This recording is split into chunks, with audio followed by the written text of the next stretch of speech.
My name is James Binns, and I'm the president and CEO of the Hero Thrill Show.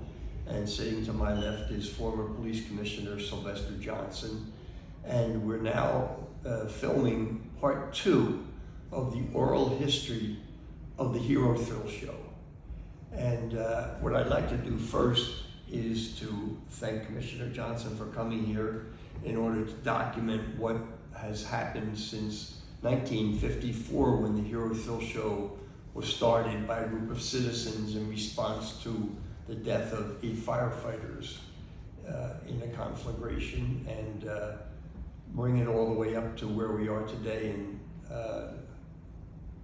2022. We just did the Hero Thrill Show back in September. Now we're just about to end the year. But Commissioner, when did you first come to the Philadelphia Police Department?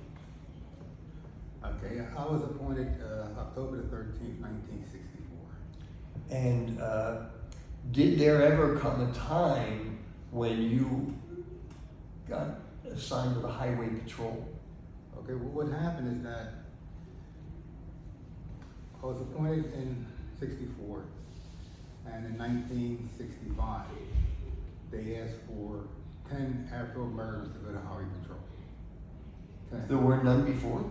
Well, there were some there, but my understanding is that during the 64 rise, they had a lot of problems with Highway Patrol. There was a lot of complaints against the Highway Patrol for all kinds of different reasons. They wanted 10 police officers to go to Highway Patrol, 10 Afro-American police officers to Highway Patrol. I volunteered to go, and it was like the early part of 1965. Had you ridden before? I never rode a motorcycle in my life before that. And I went there along with a guy named Drexel Reed. Oh, it was famous, legendary. Yeah, Don. Kitty's still with us. Yeah, right. Don Thomas. There was 10 of us. And at that time we were at 26 and Master. And when I went there, they taught us how to ride a motorcycle. And Where? well, at 26 and Master, they didn't have any place to practice there. I think we used to go up to the waterworks up on State Road. Where, the filter bins, Filter bins. where it is today. Right. Or if it was not there, because it's been a long time ago, it might have been down at the stadium. Because JFK Stadium. JFK Stadium. And we were taught, I was taught by Lieutenant Farrell and the people, that was there. And those cycles at that time, they were stick shift. The clutch was on the left-hand side, so when you stop, you had to lean to your right, because your clutch was on the foot on the left-hand side. Your gear shift was on the left-hand side also. That, you change gears on this side. It was the type of motorcycle that you had to kick. To start it. Yeah. And so I learned how to ride, and then once a year, they would have tryouts for the drill team and every place. Now, once you're on the drill team, you're always on the drill team. The first some year they kicked off the drill team. So they had tryouts for the drill team, myself, and a couple other people tried out. And luckily, I made it. My opinion is it isn't so much that you're that great a rider, because you have a lot of good riders who can't ride in the drill team because they can't ride close. You have to be, because you're riding an inch apart, from each other. And I rode that year, and then the next year, so in 1969, I got promoted to the rank of corporal, right before the drill team. And Right before the thrill show. Right before the thrill show. So they wouldn't let me ride there, and I went to police radio, and I stayed there for about a year. And in 1970, I was promoted to the rank of detective, and I was assigned these detectives. Well, in the middle of that year, I got promoted again. Oh, no, I wasn't getting promoted, but I was transferred to homicide, which I thought homicide detective was an outstanding job. I stayed there for about 8 years, and I didn't even take any more tests, because it was such a good job, and the money was there. I did take the sergeant's test just to be taking it in 78, 79, and I scored high. Matter of fact, I tried to turn sergeant down. They wouldn't let me turn it down, but so I got promoted to the sergeant, and I was assigned to Northwest Detectives. And in 86, I was promoted again to lieutenant, and I was assigned to North Central Detectives. And then eventually I was assigned to Mayor Good's detail, the charge of this detail, up until 85, and made captain. And when I made captain, I took over what they call Headquarters Investigation Unit. And that was the unit that handled dignitary protection, hostage situations, stuff like that. And in 93, in 93, I was promoted to inspector. And I kept everything I had, and I took over organized crime, which was part of it. And also in the middle of 93, I left the department for about 3 or 4 years, and I was assigned to the 39th District scandal. We had police officers in the 39th District that was using and selling more drugs than drug dealers. That was at the 5 Squad case? Right. I stayed basically with the FBI for about 3 or 4 years, and I came back. And in 98, I promoted to deputy commissioner assigned to narcotics. And I had never worked narcotics, but anyhow, when Timothy came in, I was promoted to deputy commissioner, and then from there, 2002, I was promoted to commissioner. And so your reign as commissioner went from what year to when you I was did retire? commissioner from 2002 to 2008. Okay. So now, basically you spent about 5 years on the drill team. Yeah, about 4 Back in years. the day. Right.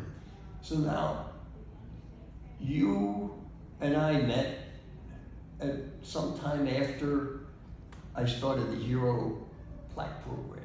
Correct. And then, of course, I started to learn how to ride up filter beds with Jimmy Traynor and the guys up there. And one day, you came to me along with the then fire commissioner, Lloyd Ayers, with that letter. Right. And you received that letter from a lady who was the president of what was then called the Hero Scholarship Fund.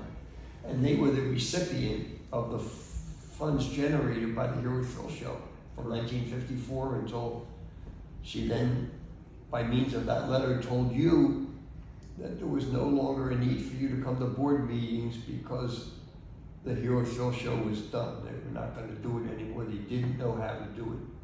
They were losing too much money. They were going to do other things such as run golf tournaments. And my recollection is that you and Lloyd Ayers told me, we don't want this to end. Right. We'd like you to take it over. And so it did. And the first, I'd like you to tell the people what the first thrill show amounted to for you, and how you went back and retrained yourself and then rode in with Sylvester Stallone. Well, what happened is that I hadn't rode a cycle in about maybe 15, 20 years. But normally, once you learn how to ride, you always get to ride. But what happened is that the Philadelphia Police Department still had one old cycle, a 1964 motorcycle. And I called up there, and I went up there, and I practiced with it for about 2 weeks. And when we had the show, I rode. Now, this is when you're police commissioner. I was police commissioner at the time.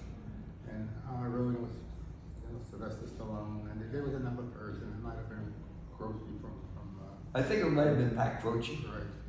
And it was a successful show. I mean, it was really nice. There was a lot of people there. People came back. There were 13,000 there. According to Jimmy Traynor, for the 15 years before that, there were only about 50 people that showed up per show, and they were doing 4 a weekend indoors at the convention center. So we went outdoors at the Wells Fargo, and went the attendance blossomed from 50 to 13,000 that day. Right. Well, it's a good event that benefits everybody. everybody, especially the police officers and fire department. The fire department is just as a part of the police department. Yes. So I enjoyed it, and I still enjoy it. I go there every year. I will continue to go there every year and support it as best I can. Well, I can tell you that it means a lot to the drill team guys and the guys within the police department that you show up. They love that. Well, I mean, that's good. I'm glad he does it. I talk to him for a few minutes, but I have people who I met, especially Vince Borelli, that I used to ride with him on the drill team. I used to ride on his shoulder. And we've been communication and friends for almost 40 years. That's amazing. And we're still in constant communication, with one another. So, if you get lifetime friends, and those who ride the drill team, you don't know what it is until you've actually been a part of it. And Howe is a very good unit. I mean, they're very elite type units, and I was proud to be a part of Highway when I was in the department. I was in Highway for almost 6 years. It was an enjoyable time in my career. Well, for your information, since we took it over in 2006, we've put 27 children through college. That's outstanding. It's great. And I'm very friendly with them, and you see them all there when you come back to the thrill show. They all show up. Right. And I remember after we had such a great success at that first show, then the Hero Scholarship people sued me to get it back. Right. But they lost because of the support that you and Commissioner Ayers gave in the federal court. The judge said, no. Whatever you had, that's over, but the Hero Thrill Show Inc. is now in charge of this, and that was the way it went. Oh, that's great, and I hope it stays here for forever. It will. Well, thank you so much for coming in.